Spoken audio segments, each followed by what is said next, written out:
Hola, ¿qué tal? Soy Ezequiel Eiben y voy a ser vuestro profesor en este curso sobre 400 años de filosofía jurídico-política liberal. Vamos a empezar con nuestra clase número 1.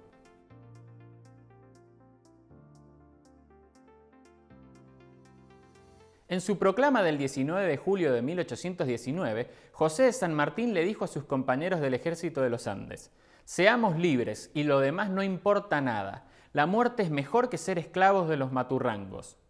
El posicionamiento de la libertad por encima de cualquier otra consideración y la preferencia por la muerte antes que la caída en la esclavitud son elocuentes premisas en el discurso del patriota de Yapeyú, que también pueden hallarse en otros aclamados hombres del pasado. Unas décadas antes, al norte del continente americano, durante la Convención de Virginia de 1775, Patrick Henry pronunciaba su inmortal «Give me liberty» or «Give me death», «Dadme la libertad» o «Dadme la muerte».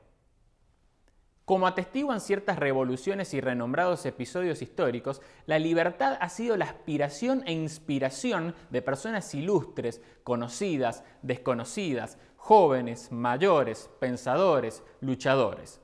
Valor cardinal, derecho inalienable, condición necesaria, presupuesto indispensable, los movilizados por la libertad, cada uno con sus respectivos enfoques, han levantado las banderas contra la opresión, la tiranía, la dictadura y el autoritarismo. Eterno reconocimiento les hemos de dispensar por sus grandes obras, y qué mejor para lograr tal cometido que mantener viva la llama de sus enseñanzas perennes.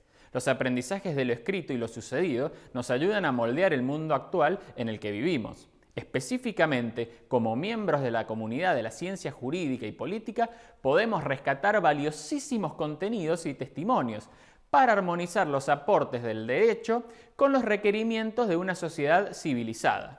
Al efecto, vamos a bucear por la filosofía jurídico-política liberal de los 4 siglos anteriores al presente, que tanto tiene para enseñarnos acerca de la libertad y los beneficios de construir un sistema jurídico-político que la respete y la preserve. Empecemos por Inglaterra, donde transcurrió la vida de uno de los principales opositores al absolutismo monárquico. El siglo XVII, famoso por albergar pensadores de la Ilustración que cambiarían, para bien, los rumbos de la humanidad, vio nacer entre tanta gente brillante al inglés John Locke. Considerado padre del liberalismo clásico, sus posiciones fueron determinantes en la teoría de los derechos naturales y el contrato social. Locke argumenta que el estado natural del hombre es un estado de libertad, pero no lo es de licencia. El estado natural tiene una ley natural por la que se gobierna, y esa ley obliga a todos. La razón, que coincide con esa ley, enseña a cuantos seres humanos quieren consultarla que siendo iguales e independientes, nadie debe dañar a otro en su vida, salud, libertad o posesiones, porque siendo los hombres todos la obra de un hacedor omnipotente e infinitamente sabio, son propiedad de ese hacedor. Los lazos entre las personas naturalmente libres dan nacimiento a la sociedad política, que se constituye con el objeto de proteger las posesiones de sus integrantes y resolver los conflictos que puedan suscitarse. No pudiendo existir ni subsistir una sociedad política sin poseer en sí misma el poder necesario para la defensa de la propiedad y para castigar los atropellos cometidos contra la misma por cualquiera de los miembros de dicha sociedad, resulta que solo existe sociedad política allí, y allí exclusivamente, donde cada uno de los miembros ha hecho renuncia de ese poder natural, entregándolo en manos de la comunidad para todos aquellos casos que no le impiden acudir a esa sociedad en demanda de protección para la defensa de la ley que ella estableció. La comunidad viene a convertirse en árbitro, resuelve todas las diferencias que puedan surgir entre los miembros de dicha sociedad en cualquier asunto de derecho y castiga las culpas que cualquier miembro haya cometido contra la sociedad, aplicándole los castigos que la ley tiene establecidos. El medio para garantizar el goce de las propiedades y la seguridad de los individuos en la sociedad política es la ley, y el poder máximo se encuentra en el poder legislativo elegido y nombrado por el pueblo. Sin esta aprobación, la ley no podría tener la condición absolutamente indispensable para que lo sea, a saber, el consenso de la sociedad, puesto que nadie existe por encima de ella con poder para hacer leyes, sino mediante su consentimiento y con la autoridad que esa sociedad le ha otorgado. De tal modo, naciendo una comunidad defensora de derechos y superadora del estado de naturaleza, no puede legítimamente devenir en su antítesis. Si este fuera el caso, ¿para qué abandonarían los hombres el estado natural? Y si en dicho estado no tienen derecho a violentarse los unos a los otros, ¿cómo podrían transferir un derecho inexistente a la comunidad organizada? Por ende, el poder es para desarrollar un buen gobierno, no uno que se degenere. La autoridad suprema o poder legislativo no puede atribuirse la facultad de gobernar por decretos improvisados y arbitrarios. Está, por el contrario, obligada a dispensar la justicia y a señalar los derechos de los súbditos mediante leyes fijas y promulgadas, aplicadas por jueces señalados y conocidos.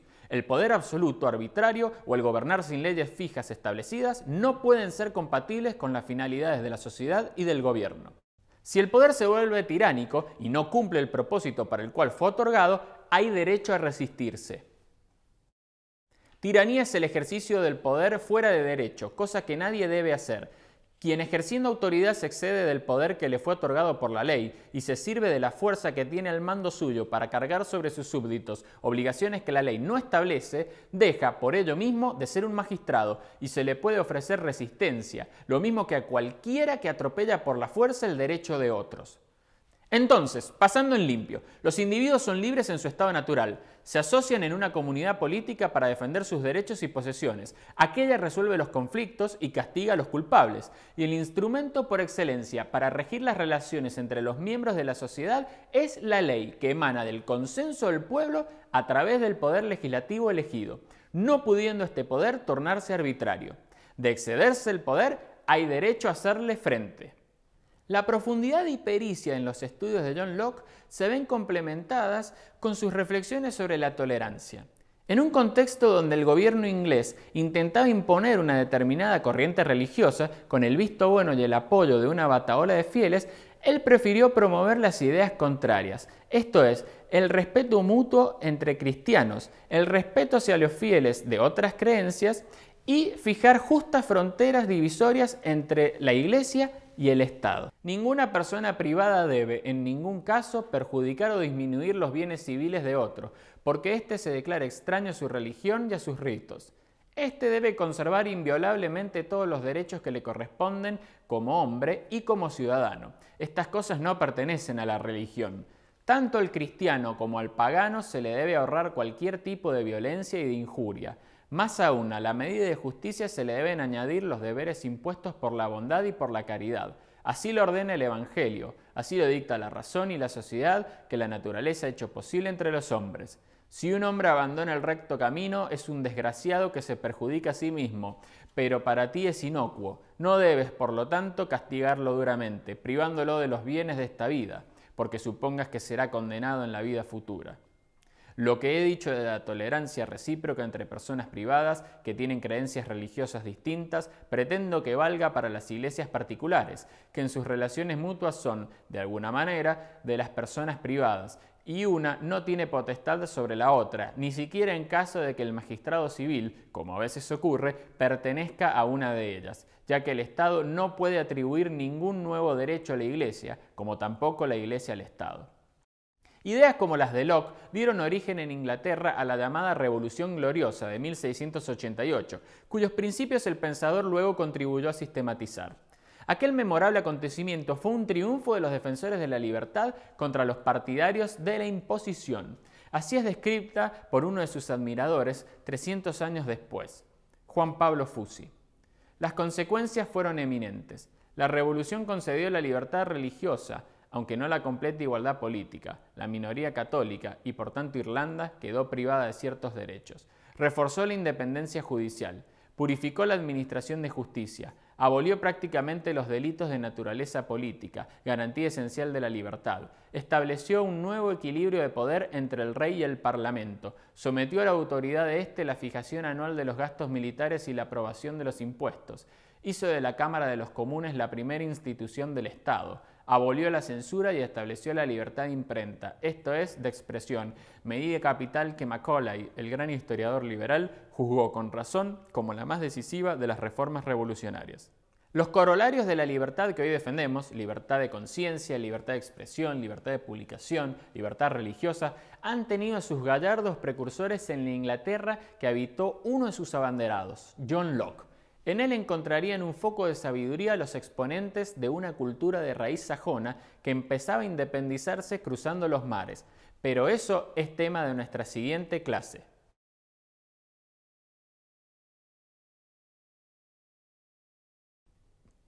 En resumen, en este siglo XVII hemos visto al glorioso autor John Locke, que se encarga de sistematizar precisamente los principios de la gloriosa revolución.